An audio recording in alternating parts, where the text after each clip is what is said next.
Hi,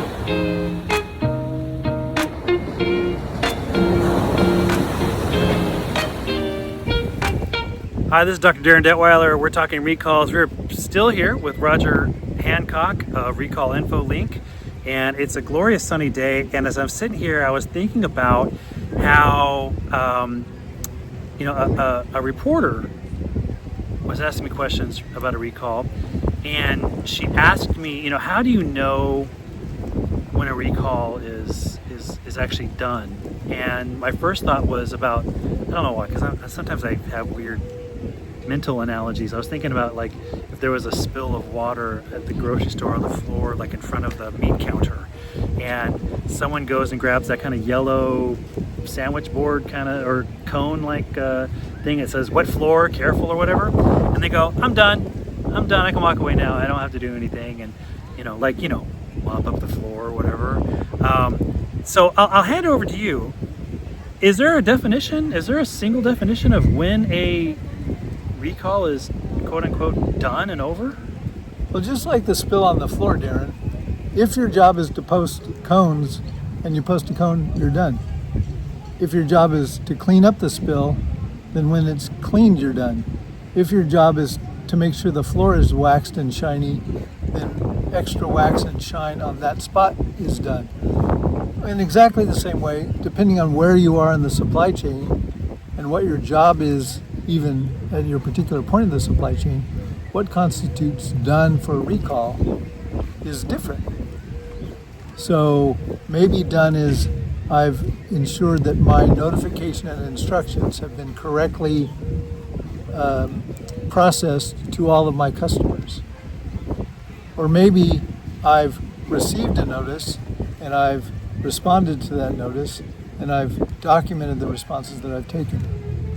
And so I'm done. Or maybe I sent off to my supplier a request for credit and I received the credit dollars back and distributed the credit dollars to my customers. And so then I'm done.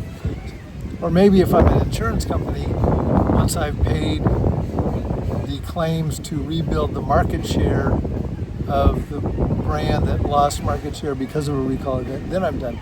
So it very much depends on where you are in the process.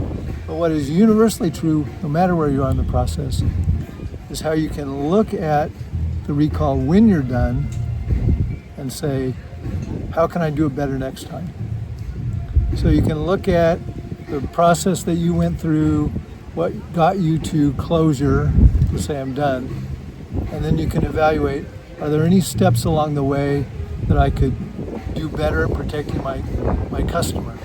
I could do better at protecting my brand? That I could be more efficient in terms of time or notification or response, in terms of closing the loop. So what constitutes done depends widely, depending on where you are in the supply chain and what your particular job is. But what you can do once you're done is universally true. You can evaluate the actions that you took, the information both that you received and that you provided, and see if there are any gaps that you could close to make it better next time. Now, does the USDA and the FDA have very similar definitions of Class 1, Class 2, and Class 3. They're essentially the same. But is there a clear definition of, when a recall is done from the FDA, USDA? Well, I would say there are some clear markers for what constitutes a completion of a part of the process. But the global concept of done, as I indicated, is so broad because a recall truly is a supply chain activity, not an individual company activity. It's hard for the regulators to pin done at any place in that process. So if we transition our thinking from recalls are company activities to recalls are supply chain activities, it'll help us understand better how to think about processing a recall, how to think about what done is from an individual person's point of view, from a company's point of view, and from a supply chain point of view. And so there are markers along the way that the regulators look at, but actually declaring something done is a little bit harder, more nebulous definition. Well, I would imagine too, it kind of depends on the nature and the level of complexity. You know, the Peanut Corporation of America outbreak, there were over 3,900 different types of products that were recovered from so many different companies that were recalled, excuse me. Yes. And I'm also thinking about a more recent one with the Family Dollar stores and how they had a rodent infestation, and ultimately the FDA came in and recalled everything, not just food, everything regulated by the FDA. Pet food, cosmetics, biomedical devices, any kind of nutraceutical or vitamins.